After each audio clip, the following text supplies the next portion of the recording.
What is the weirdest thing you had to do at someone else's house because of their culture/religion? So, I was invited to my friend's grandmother's home for Thanksgiving. I was new to the area and I had no family near, so I graciously accepted. My buddy, Jason, gave me the breakdown of his extended family that was going to be in attendance. His parents were divorced but would both be attending. His grandparents were married but legally separated and lived apart, but grandfather would attending. His uncle Carl would be there with his mail-order bride and their young son. His other uncle Ted was openly gay and battling AIDS. He and his lover would also be there. So I have set the stage. You can probably picture all of them in your mind. In person, it exceeded my imagination. Ted's boyfriend wore cowboy chaps to dinner. They were all very colorful and animated. The pre-dinner discussions were riveting. As we were seated for the meal, Jason's grandmother, Sarah, took out an Altoids tin, took 2 and began passing it around the table. I watched as everyone took 1 to 2 and immediately took them and washed them down with a drink. Jason got the tin and did the same. I asked him, why is everyone swallowing Altoids before supper? They all laughed. He said, oh, these are Valium. We learned several years ago that as we gather for Thanksgiving we drank and arguments ensued. So one year my uncle said, we should all just take a Valium at the beginning of the meal so we can all just chill the fuck out. They all laughed hysterically and agreed. I passed on the offer and handed the tin to Jason's mom as next in line. And as the evening played out, they all essentially zoned out during dinner, no fights transpired, and they considered it a successful Thanksgiving. I would have never imagined this would happen, but it was a damn fun experience. Went over to my Laotian friend's house when I was little, and upon entering his house he said I had to remove my shoes and bow to his grandfather. When he said grandfather he pointed to a fish mounted on the wall. Thinking it was some kind of reincarnation thing I did it and was instantly berated and laughed at by his whole family. I worked for a rental car company in an Orthodox Jewish community.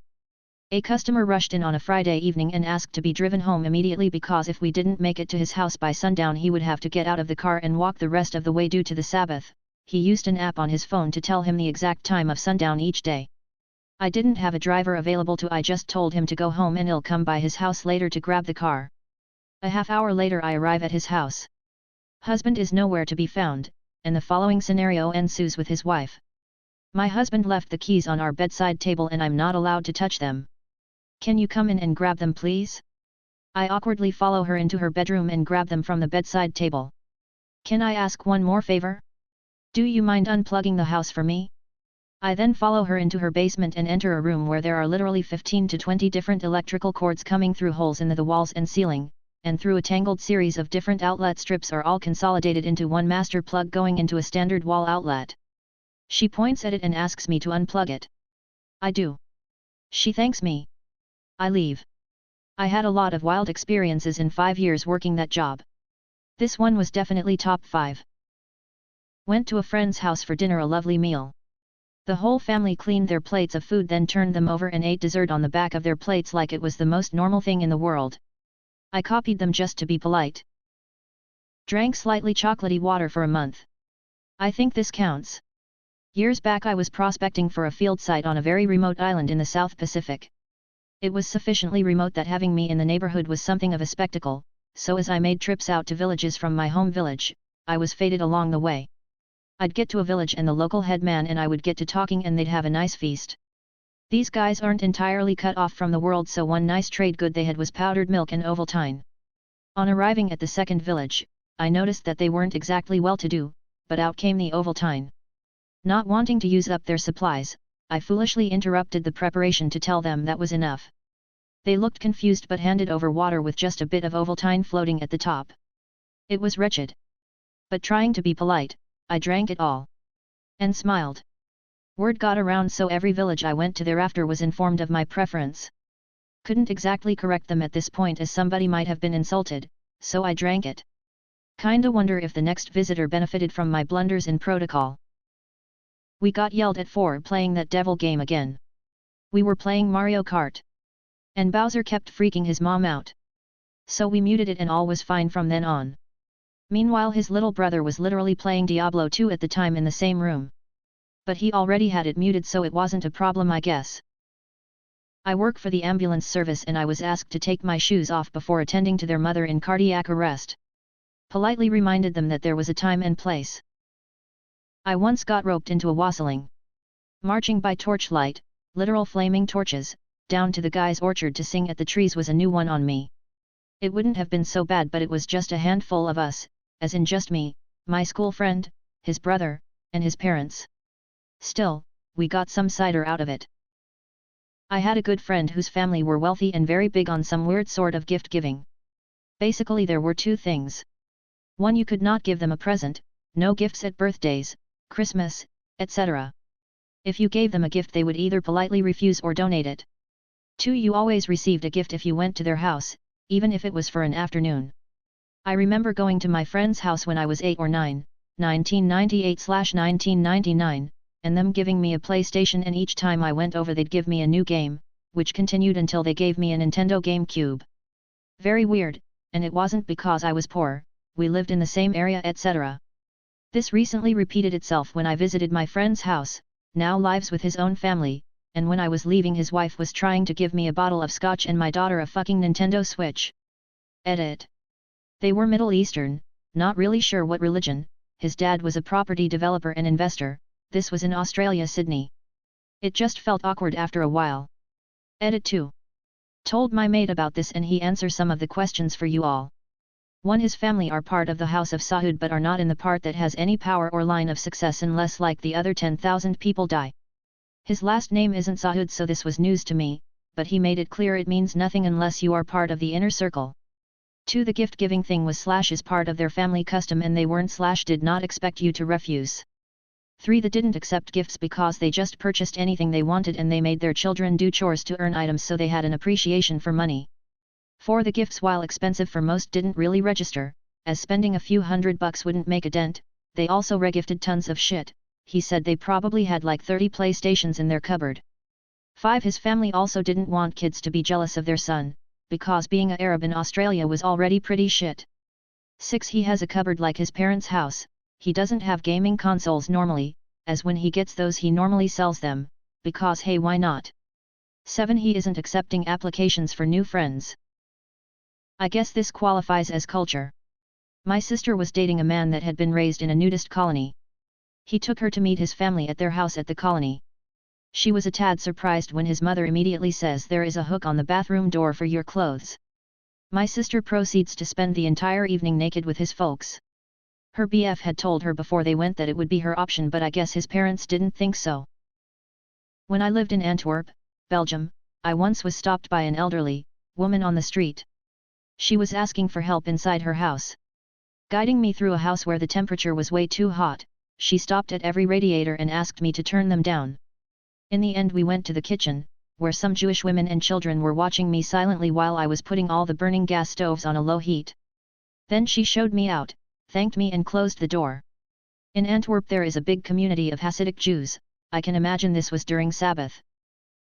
I went over to a friend's house for a sleepover, and when I changed into my pajamas her mom started demanding I put something else on and throw my pajamas out.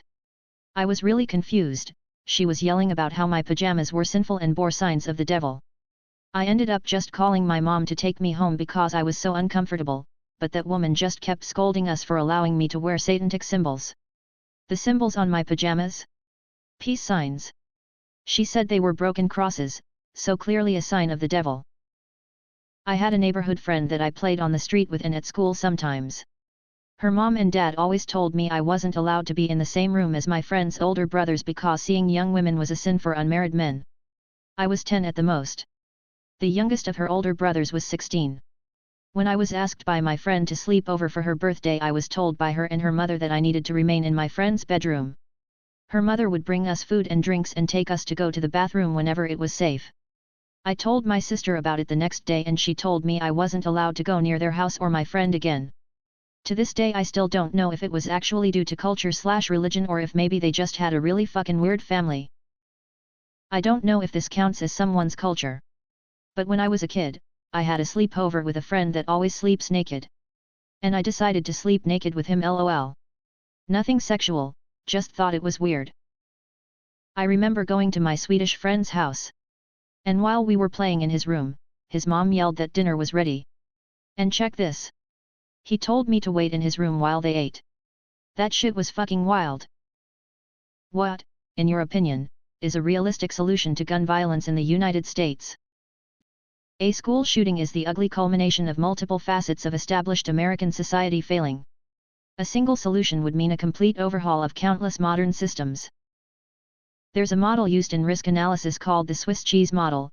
In short, every tactic that you throw at a problem will be like a slice of Swiss cheese. Each hole in the slice of cheese is an opportunity for the problem to still slip through. Some slices will have more holes in than others, but if you have enough slices stacked, you won't have any holes. So it's not just one solution that's needed, it's lots of solutions, all working together. Some may be less directly effective, such as restricting lobbying, some may be more directly effective, such as making background checks 100% required in all cases. Well, for starters, make sure your local police force isn't made up of a gang of cowards. Everyone is arguing that it's a mental health issue, but there are people with mental health issues and shit healthcare all over the world and this still doesn't happen. I think the States needs a huge culture shift. What, you don't think that calling for better mental health care and then refusing to fund better mental health care is working? Who could have predicted that? Ban school shootings. People realizing two very important facts that have become painfully clear in the last 4 years. The government does not care about you. They will not protect you or your children. Law enforcement does not care about you. They will not protect you or your children. No one is coming to save you. Act accordingly. I figure about 20 more posts asking this exact same question will pretty much solve it. Change the media culture, stop publishing names and pictures of shooters, increase mental health awareness and risk assessment when someone wants to own a firearm. Do actual background checks. I sound like Bernie here, but taking money out of politics would solve most problems. From the lack of sensible gun control to the insane cost of healthcare. Take the money out. Don't allow the fucking politicians to lobby after retirement. A multi-pronged solution. Asterisk, it's a mental health issue, yes, it is. Asterisk, we need gun control, yes, we do. Asterisk, we need to stop bullying, yes, we do.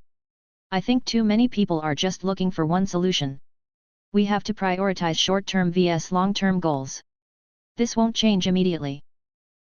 Term limits on all senators and House representatives. Also, make lobbying illegal. Depends.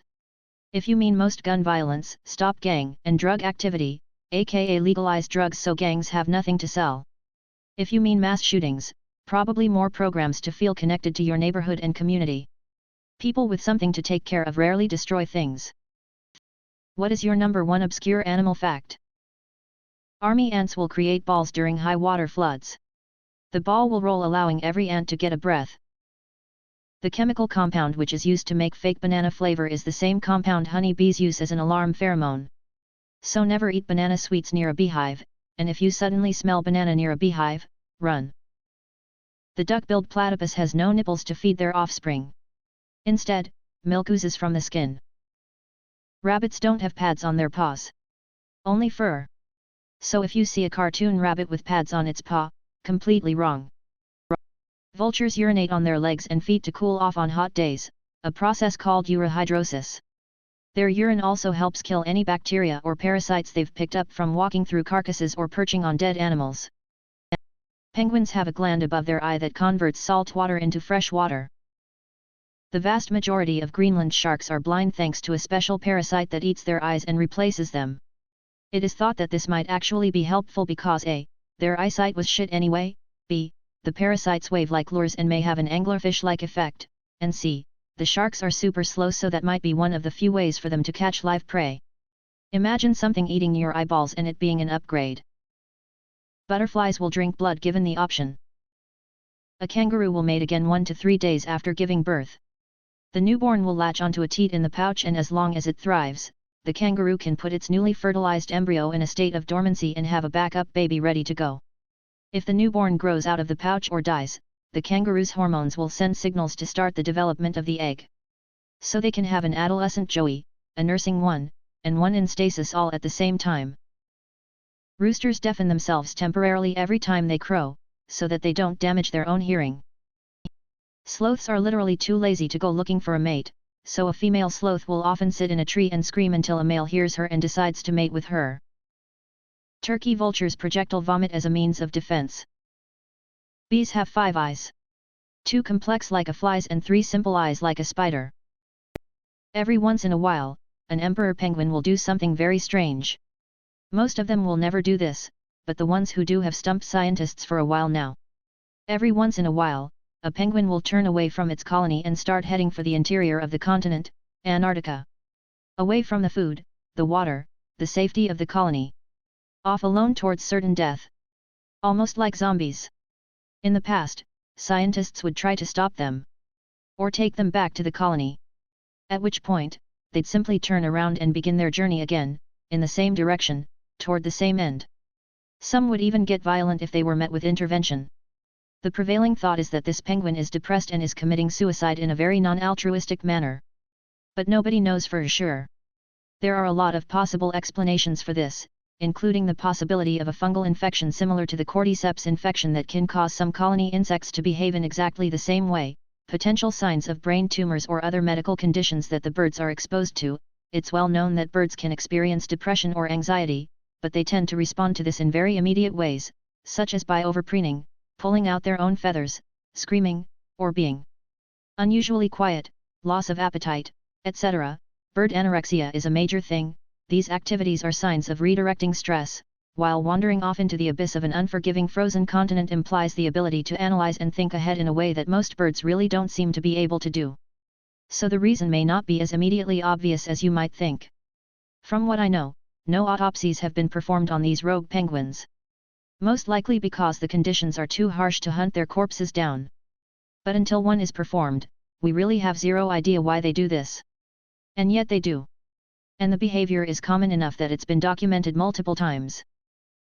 Woodpecker tongues wrap around the back of their brains. This helps the brain stay protected during high-speed pecking.